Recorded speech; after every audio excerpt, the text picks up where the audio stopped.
अस्सलाम वालेकुम पाक व्हील्स। मेरा नाम है सुनील। मैं जो है पाक व्हील्स वीकली के एक और एपिसोड से आपकी खिदमत में हाजिर हूँ। सबसे पहले आप सबसे माजरत, तकरीबन 2 हफ्ते आप लोगों से मुलाकात नहीं हो सकी। ईद की छुट्टियां थी और कुछ मसरूफी थी जिसकी वजह से वीकली आप तक नहीं पहुंचा सके।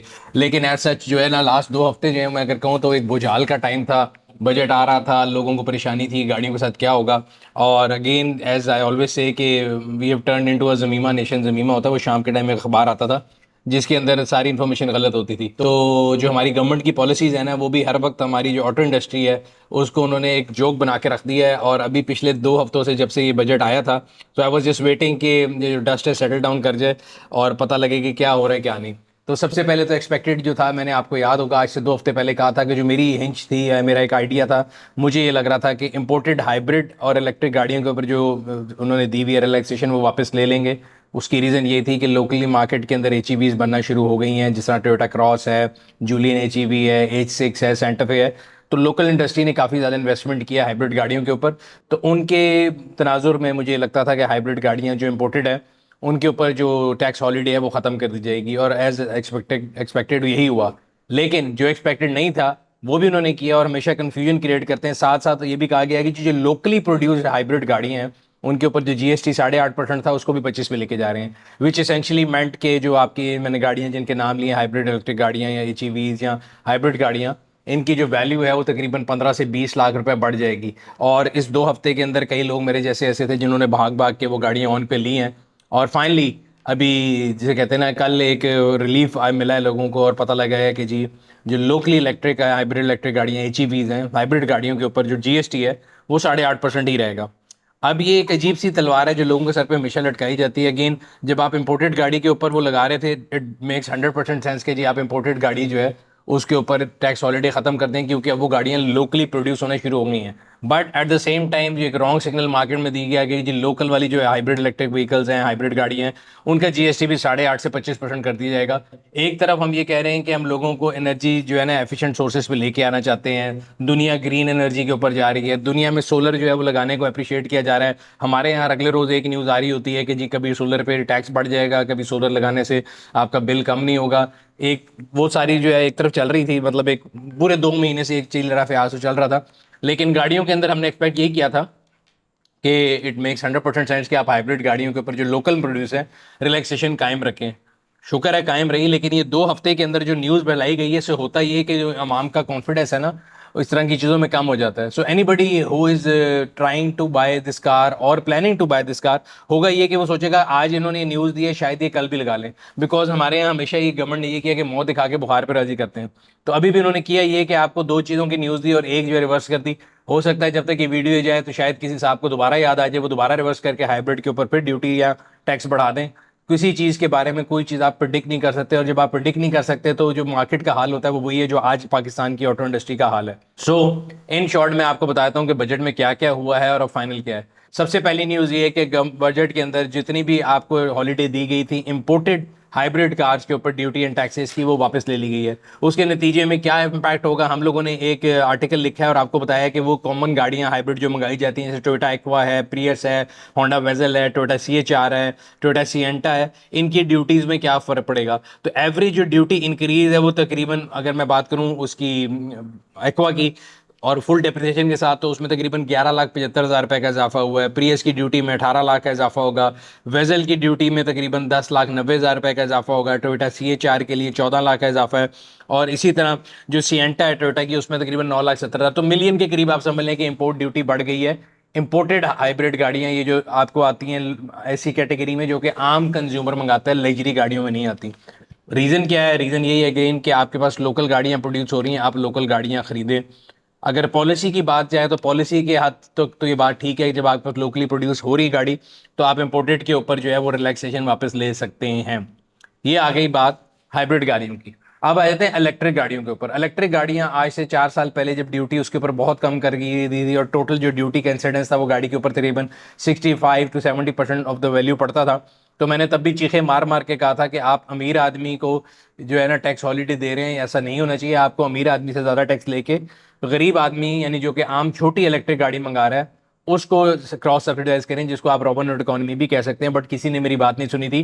उसके रिजल्ट में पाकिस्तान में जो इलेक्ट्रिक गाड़ियों की पॉपुलेशन है वो तकरीबन 1200-1300 गाड़ियां हैं, जिनमें से 1200 गाड़ियां वो हैं जो कि टॉप लग्जरी सेगमेंट की गाड़ी हैं, जिनमें ई ट्रॉन, पोर्शे टायकैन, मतलब आप कोई भी इलेक्ट्रिक गाड़ी, BMW की i7 हो गई, एस क्लास हो गई, EQS हो गई, EQC, EQE, you name the luxury brand, वो सारी इलेक्ट्रिक गाड़ियां टोटल मिल के जो है ना, आउट ऑफ 1200-1300 गाड़ियों में से 90% जो इलेक्ट्रिक गाड़ियों की पॉपुलेशन वो उनकी है।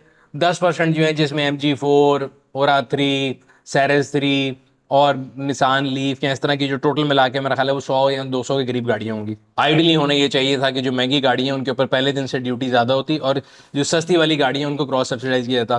खैर देर है दुरुस्त है, अब पता नहीं वो आधा आया दुरुस्त के आधा नहीं आया दुरुस्त। अब उन्होंने ये कहा कि जो $50,000 से नीचे की गाड़ी होगी इलेक्ट्रिक, उस पर तो वो रिलैक्सेशन कायम रहेगी। अगर $50,000 से ऊपर गाड़ी की वैल्यू है तो वो वैल्यूएशन जो है या ड्यूटी जो है उसका इंसिडेंस 100% से तकरीबन ऊपर चला जाएगा इफेक्टिवली। मुझे ये लगता है कि ये वो पॉलिसी है जो कि पहले ले आनी चाहिए थी, बट देर आए दुरुस्त है। फाइनली इलेक्ट्रिक गाड़ियों की पॉलिसी अभी भी ये एम्बिग्यूटी है, ये क्लियर नहीं है। मजे की बात ये है कि हम ब्लैक एंड व्हाइट में चीज़ें डिफाइन नहीं करते, हम ग्रे एरिया छोड़ देते हैं।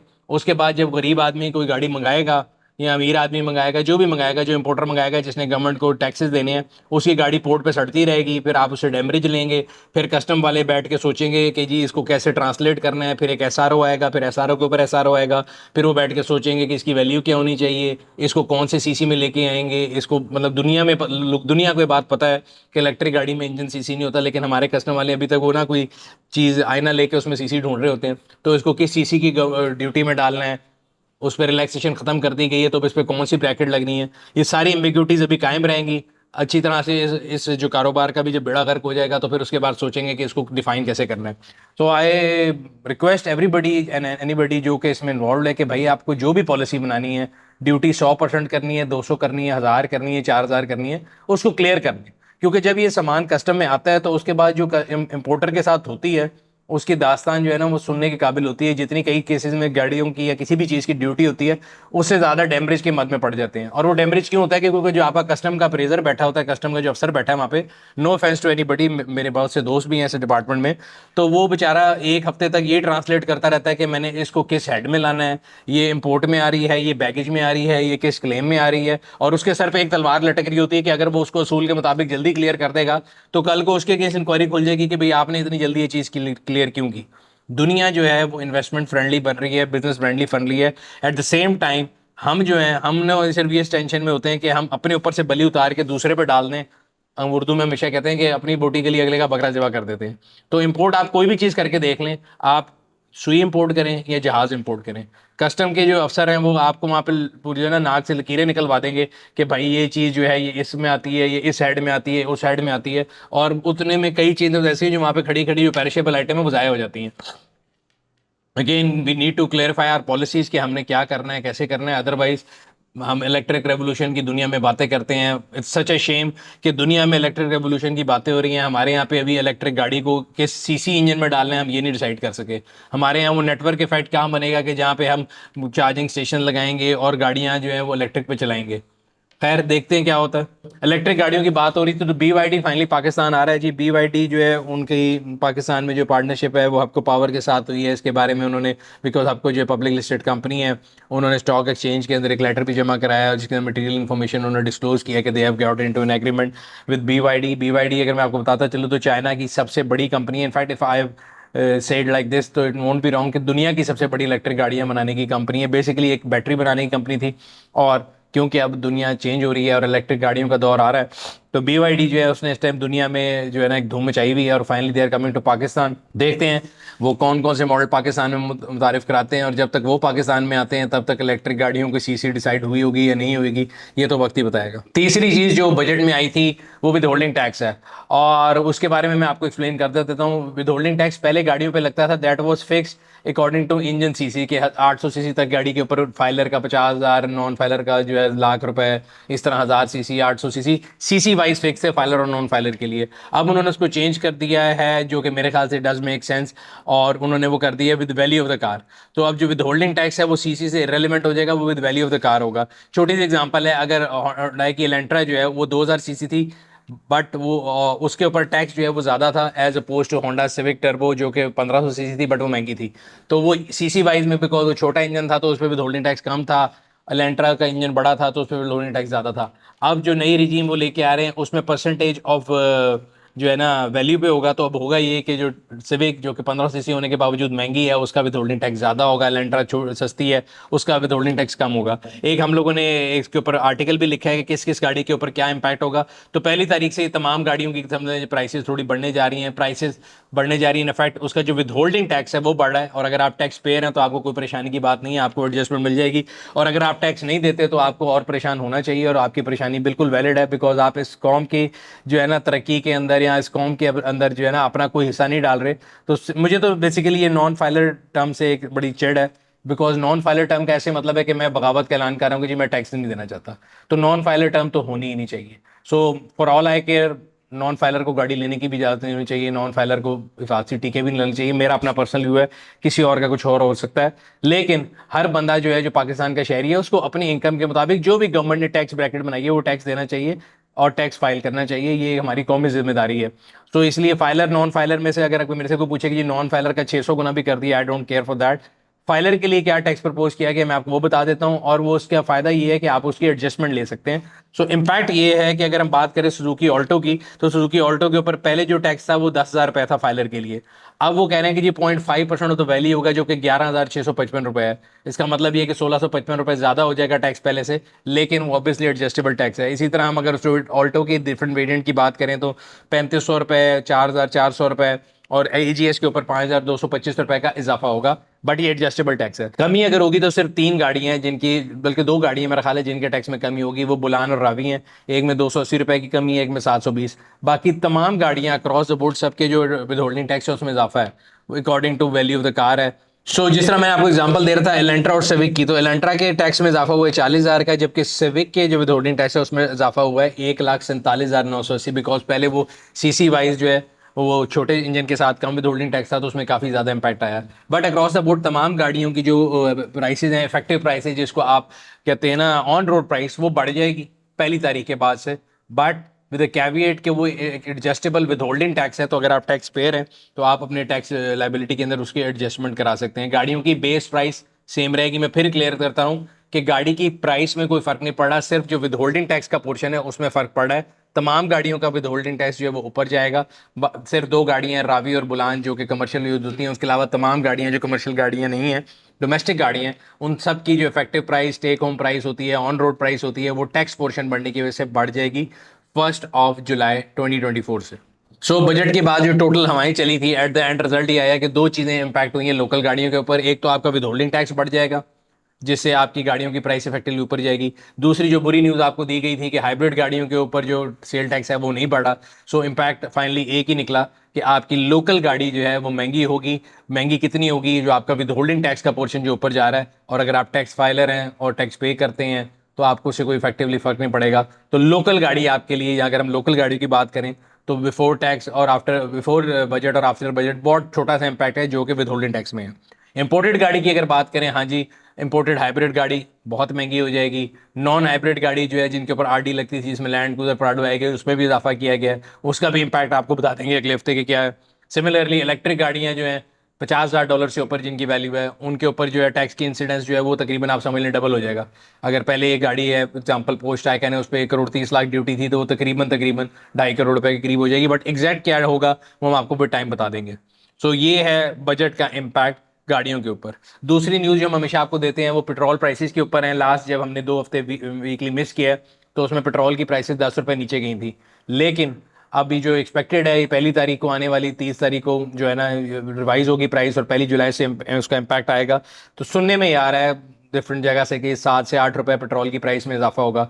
इफेक्टिवली लास्ट वीकली से जब 10 रुपए नीचे हुई, 7 रुपए पर जाएगा, फिर भी 3 रुपए शायद टोटल नीचे ही होगी। लेकिन अगेन ये लोगों का सवाल ये होता है कि जब नीचे जा रही होती है तो लोग कहते हैं कि जी कोई बड़ा एहसान नहीं किया, लेकिन ऊपर 1 रुपए भी जाती है तो लोग चीखे मारते हैं। उसकी रीज़न ये है कि जब 1 रुपए पेट्रोल महंगा होता है तो जितनी रिलेटेड आइटम है उस सबको मैं और आप और मेरे समेत जितने ज़ख़ीरा अंदोज़ हैं वो हर चीज़ महंगी कर देते हैं। लेकिन जब नीचे आता है तो प्राइस टिकनेस की वजह से कोई नीचे नहीं आती। एग्जाम्पल ये है कि लास्ट अगर 2 महीने में मेरा ख्याल है 6 दफ़ा पेट्रोल की प्राइस एडजस्ट हुई, और हमेशा डाउनवर्ड एडजस्ट हुई है। ना आपका आटा 1 रुपया सस्ता हुआ, ना आपकी रोटी सस्ती हुई, ना आपके बसों के किराए सस्ते हुए, कुछ सस्ता नहीं हुआ। कॉन्ट्रेरी टू दैट, ये 7 रुपए पहली को बढ़ेगा और उसके अगले हफ्ते आप रोटी की प्राइस देखिएगा, किरायों की प्राइस देखिएगा, वो हर चीज़ में लोग कहते हैं जी पेट्रोल बढ़ रहा है तो ये बढ़ता रहता है, जब नीचे आ रहा है तो वो भूल जाते हैं। तो जहाँ पे हम गवर्नमेंट को ब्लेम करते हैं वहाँ हमें अपने भी गिरबान में झांकने की ज़रूरत है। बिकॉज ये प्राइसेस जो हैं, ये स्टिकीनेस ना तो गवर्नमेंट कर रही है, गवर्नमेंट आइडली कोई भी गवर्नमेंट हो वो यही चाहती है कि प्राइसेस कम हो। और देखा जाए तो मैं आपको बता रहा हूँ, आप लास्ट वीकलीज उठा के देख लें, हर दफ़ा पेट्रोल की प्राइस कभी 7 रुपए, कभी 10 रुपए, कभी 15 रुपए, 300 रुपए से आके मेरा ख्याल है इस टाइम 255 रुपए पे खड़ा है। और आप उस दिन से 300 रुपए के ऊपर जो चीज़ों की प्राइसेस है वो निकाल के देख लें, किसी में कोई कमी नहीं की गई होगी। सो वो प्राइसेस कौन बढ़ा रहा है, मैं आप या गवर्नमेंट, सोचने वाली बात है। जहां हम बात कर रहे थे कि ऑटो इंडस्ट्री की सूरत हाल क्या है, तो मैं दो तीन टॉपिक देख रहा था। एक तो वही है कि जी अगर आप कार फाइनेंसिंग की बात करें तो 23 महीनों में लोएस्ट के ऊपर है। उसकी रीज़न ये थी कि इंटरेस्ट रेट बहुत ज़्यादा बढ़ गया है, गाड़ियां महंगी हो गई हैं, लोगों की रीच से बाहर हैं। एक अच्छी न्यूज़ जो पिछले 2 हफ्ते में आई थी वो ये थी कि स्टेट बैंक ने जो इंटरेस्ट रेट है वो सर्टेन पॉइंट कम किया है।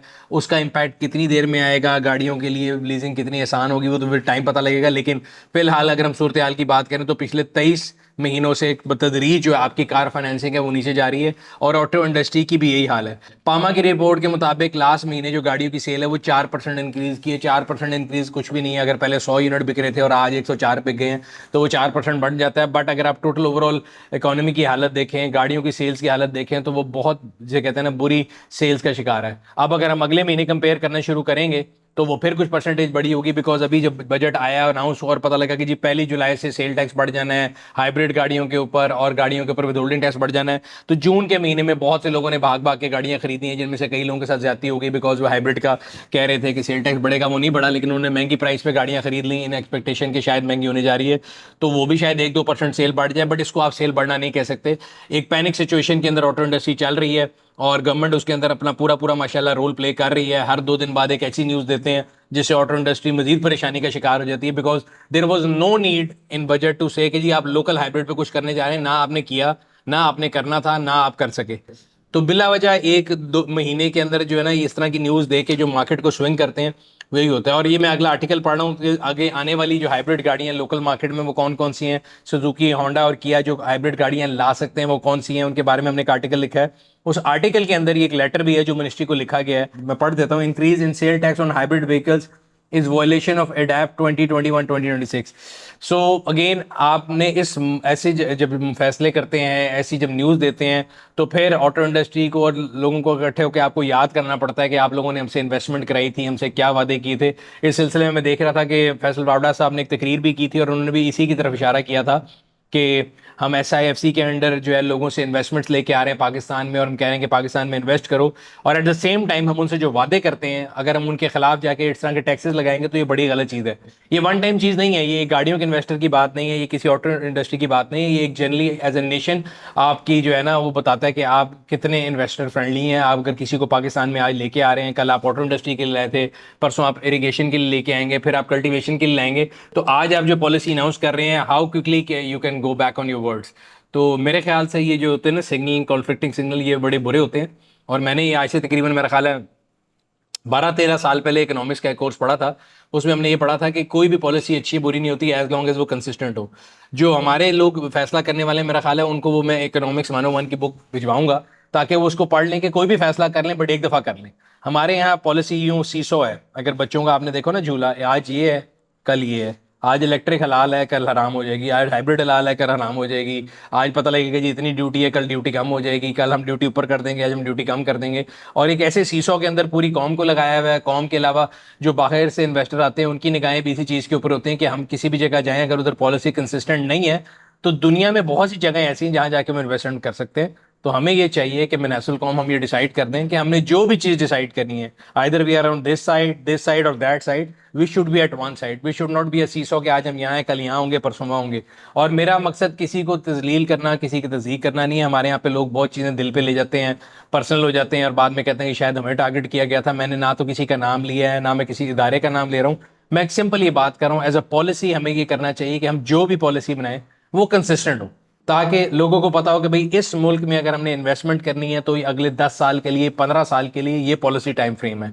हमारा जो पॉलिसी टाइम फ्रेम है वो बहुत शॉर्ट है। जिस तरह हमारे मुल्क में गवर्नमेंट का टाइम बड़ा शॉर्ट होता है, उस तरह हमारी पॉलिसियां भी 2-2.5 साल से ऊपर नहीं चलती। तो ये बड़ा एक लम्हा फिक्री है और हमें डिसाइड करना पड़ेगा रिगार्डलेस जिस मर्जी की गवर्नमेंट आए, हमें इन पॉलिसीज़ को कंसिस्टेंटली डिफाइन करना पड़ेगा कि ये पाकिस्तान में इन्वेस्टमेंट की पॉलिसी है। अगर आप ऑटो इंडस्ट्री में इन्वेस्टमेंट करेंगे तो ये पॉलिसी अगले 10 साल के लिए इन प्लेस होगी। हाइब्रिड हलाल है, हराम है, इलेक्ट्रिक हलाल है, हराम है, जो भी हमने ब्लैक एंड वाइट डिफाइन करना है, हम उसको अगले 10 साल या 15 साल का पूरा एक प्लान बना के पहले से ले डाउन कर दें। और हर साल मई से लेके जून तक जो है ना, जो है अफवाहों में ना गुजरे कि अब ये होने वाला है, अब ये होने वाला है। फिर जुलाई से लेके अगस्त तक हमारे कस्टम वाले बैठ के ट्रांसलेशन करने में लगा देते हैं कि जी इसमें क्या होने वाला है। अगस्त के बाद पता लगता है कि ग्लोबली जो है वो डाउन टर्न आ गया है। तो ये साइकिल जो हमारे मुल्क में ना, साल में जो लोग गाड़ियों का कारोबार करते हैं वो इस बात से बिल्कुल एग्री कर सकते हैं कि साल के अंदर 6 महीने तो अफवाहों के अंदर ही गुजर जाते हैं। बाकी 6 महीने जब काम हो रहा होता है तो फिर वो डिफरेंट इदारों के साथ बेचारे लड़ते हुए गुजार देते हैं कि आपने जब गाड़ी इंपोर्ट की थी उस टाइम पे ट्रांसलेशन ये थी, अब इंपोर्ट करने के ट्रांसलेशन ये। और इसका मैं आपको खुला सबूत दे देता हूँ। 2015 या 16 था या 17 था, पाकिस्तान में एक पॉलिसी आई थी कि आप क्लासिक गाड़ी इंपोर्ट कर सकते हैं $5,000 फिक्स ड्यूटी पे। अगर किसी को मेरी बात शक है ना तो आज जाए एनएलसी ड्राईपोर्ट लाहौर पे, मैं वीडियो का लिंक भी लगा देता हूँ। सैकड़ों गाड़ियां रद्दी हो रही हैं पोर्ट पे खड़ी हुई, जिससे जो कि लीगली मंगाई गई थी, पॉलिसी के तहत मंगाई गई थी कि सर्टेन एज से पुरानी गाड़ी $5,000 ड्यूटी पे क्लियर हो जाएगी। वो गाड़ियां आज तक पोर्ट पे खड़ी हैं, जगह ज़ाया, गाड़ियां ज़ाया, गवर्नमेंट को ₹0 रेवेन्यू, और आइंदा के लिए गवर्नमेंट की पॉलिसीज़ के ऊपर जो लोगों का इंटरेस्ट है वो ज़ीरो। इन चार चीज़ों से किसका क्या फ़ायदा हो रहा है मुझे नहीं पता। अगर वो गाड़ियाँ इंपोर्टेबल नहीं थी तो वो पॉलिसी क्यों लाई गई थी? अगर वो पॉलिसी ट्रांसलेट नहीं हो सकती थी तो वो गाड़ियाँ जिनकी आई थी या तो उनको री एक्सपोर्ट करने दें या वो उसको क्लियर करके वन टाइम गवर्नमेंट को रेवेन्यू दें। जिसकी गाड़ी है उसको गाड़ी दें, बात खत्म करें। मेरी कोई गाड़ी नहीं उनमें से, पर्सनली मैं क्लियरली बता दूं ना, मेरा कोई इसमें पर्सनल इंटरेस्ट है तो कोई क्या जी ये बड़ी चीखें मार रहा है। बट एक ऐसी चीज़ों को देख के आपको पता लगता है कि एज ए नेशन आपके सो कैसी ट्रीटमेंट दी जाती है। उसी पॉलिसी के तहत कई गाड़ियां इस मुल्क में क्लियर होकर चल रही हैं, कई गाड़ियां पोर्ट पे बंद खड़ी हैं, कई गाड़ियां जो है बेचारे लोग मंगाने के बाद परेशान है। और ये तमाम वो चीज़ें जो कि लीगली इंपोर्ट की गई थी। तो इन चीज़ों को देखना चाहिए कि इसको कौन देखेगा, कैसे देखेगा। अदरवाइज होगा यही कि लोगों का जो कॉन्फिडेंस है ना वो आपके अंदर कम होता जाएगा और आहिस्ता आहिस्ता जो आपकी इंपोर्ट है ये कम होगी। इंपोर्ट अगर आपने कम करनी है तो उसका सिंपल तरीका है, आप इंपोर्ट में बैन लगा दें। ये लोग जो गाड़ियाँ इंपोर्ट करते हैं उनके सर पे कोई एहसान नहीं किया जाता। ये एक्सपर्ट जो पाकिस्तानी हैं जिनको आपने गाड़ी इंपोर्ट करने का राइट दिया है, आपकी जीडीपी का एक जो साइजेबल है ना चंक, वो उनकी रेमिटेंस से आता है। तो अगर आपने एक पॉलिसी दी हुई है, रिगार्डलेस मैं उस पॉलिसी के हक में हूँ नहीं हूँ, कोई है या नहीं है, अगर तो आपने वो पॉलिसी दी हुई है कि आप गाड़ी इंपोर्ट कर सकते हैं, then make it easy for them और शट इट ऑल टुगेदर। आप बंद करते हैं आपके जी हमने पॉलिसी देनी नहीं है।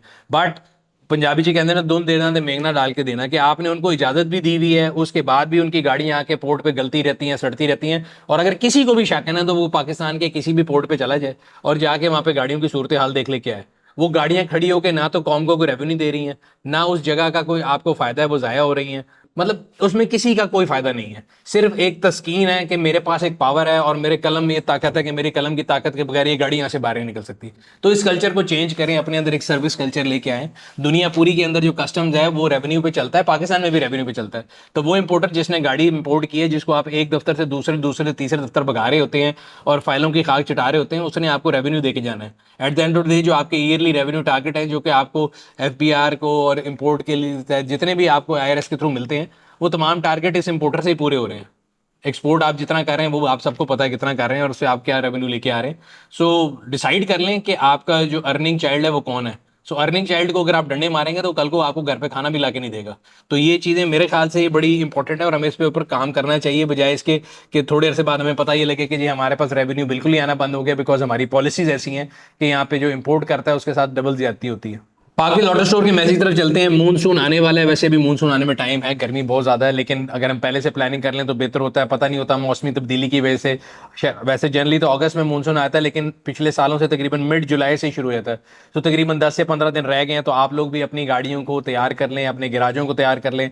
बिकॉज हर साल हम रोते हैं कि जी पानी आ गया, फिर तस्वीरें लगेंगी जी विनिस बन गया, फिर हम गवर्नमेंट को कोसेंगे कि जी सड़कों में पानी खड़ा है। तो अगेन मैं हमेशा बात करता हूँ कि दो किस्म की चीज़ें हैं, या तो आप इंटरनली उसको कंट्रोल कर सकते हैं या आप एक्सटर्नल फैक्टर्स को जो है ना वो ब्लेम करके कोस सकते हैं। तो कोसने से हासिल कुछ नहीं होगा। अगर आप अपनी गाड़ियों को बचाना चाहते हैं या अपनी गाड़ियों का हिफाजत करना चाहते हैं तो बरसात के आने से पहले पहले मेक श्योर कर लें कि आपके घर के करीब अगर कहीं कहीं अगर गलती से पानी की निकास के लिए कोई जगह बनी हुई है और वो पत्तों से मिट्टी से कवर हुई हुई है तो उसको एक तो साफ कर लें। ये मैसेज पाकिल ऑटो स्टोर वालों ने दिया, मैंने नहीं दिया।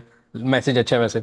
लेकिन इसके अलावा अगर आपको अपनी गाड़ी के वाइपर जो हैं, वाइपर ब्लेड खासतौर पर अक्सर गाड़ियों के ख़राब होते हैं, मेरे जैसे लोग जिनके पास पुरानी गाड़ियाँ हैं उनकी वाइपर की मोटर ही ख़राब होती है, वो नहीं चल रही होती, वो चेक कर लें। अपनी गाड़ियों के वाइपर जो रबर हैं उनको सही कर लें। गाड़ियों के लिए टॉप कवर ले लें, अगर आपकी गाड़ियाँ खड़ी रहती हैं ज़्यादातर तो उस पर पत्ते और डिफरेंट किस्म की चीज़ें जो पड़ के उसका पेंट को ख़राब कर सकती हैं। तो इस तरह की काफ़ी चीज़ें अवेलेबल है, पार्किंग ऑटो स्टोर पर विजिट करके आप ले सकते हैं। जनरली भी अगर पब्लिक सर्विस मैसेज की बात करें तो आप कोशिश करें कि अपनी गाड़ियों के लिए, अपने घर के लिए, जहाँ मैंने आपको बताया कि अगर आपके कहीं निकासी आपकी जगह मौजूद है, पूरे साल हम लोग सदका जारिया समझ के उसमें शॉपर फेंकते हैं, गंद फेंकते हैं, तो वो उसको साफ़ करने की कोशिश कर लें ताकि अपन निकासी आप इजी हो जाए। कोशिश करें अगर आपका रैंप नहीं बना हुआ तो उसको बेहतर कर लें ताकि पानी आपके घरों के अंदर ना आए। हमारे जैसे अगर आप नशेबी इलाके में रहते हैं तो फिर जिसे कहते हैं ना, बोरियों का इलाज कर लें कि घर के बाहर बोरियां इकट्ठी कर लें, बिकॉज हमारे यहाँ तो जब पानी आता है तो फिर वो इतना ही आता है कि सोचे आपकी कि आके चले ही जाता है। तो ये सारी चीज़ें कर लें से बेहतरी हो सकती है। पब्लिक सर्विस मैसेज भी है, आप लोगों के लिए मैसेज भी है। मैं अक्सर काफ़ी लोगों से हमारी इंटरेक्शन होती रहती है, मैसेज आते रहते हैं। तो दो तीन किस्म के जो मार्केट में ना फ्रॉड हो रहे हैं, जिनके बारे में मैं आपको बड़ा क्लियरली बताना चाहता हूँ, और मैं बड़ा क्लियरली हमेशा ये बताता हूँ कि इसमें आपकी जिम्मेदारी हमारे से ज़्यादा है। एक तो पहला फ्रॉड, आप कहीं भी दुनिया में इश्तेहार देखें तो जब तक लालची लोग जिंदा है ना तो फ्रॉडिया नहीं भूखे मर सकते। अगर एक चीज़ 10 रुपए की है और उसका इश्तेहार 7 रुपए का लगा है और आप वो लेने जा रहे हैं तो आप उस फ्रॉड का खुद हिस्सा बन रहे हैं, बिकॉज आप 10 रुपए की चीज़ 7 रुपए और 5 रुपए में ढूंढ रहे हैं, जो कि पॉसिबल नहीं है। मार्केट का रूल ये है कि 10 रुपए की चीज़ बहुत कम है तो शायद 9 रुपए की मिल जाए।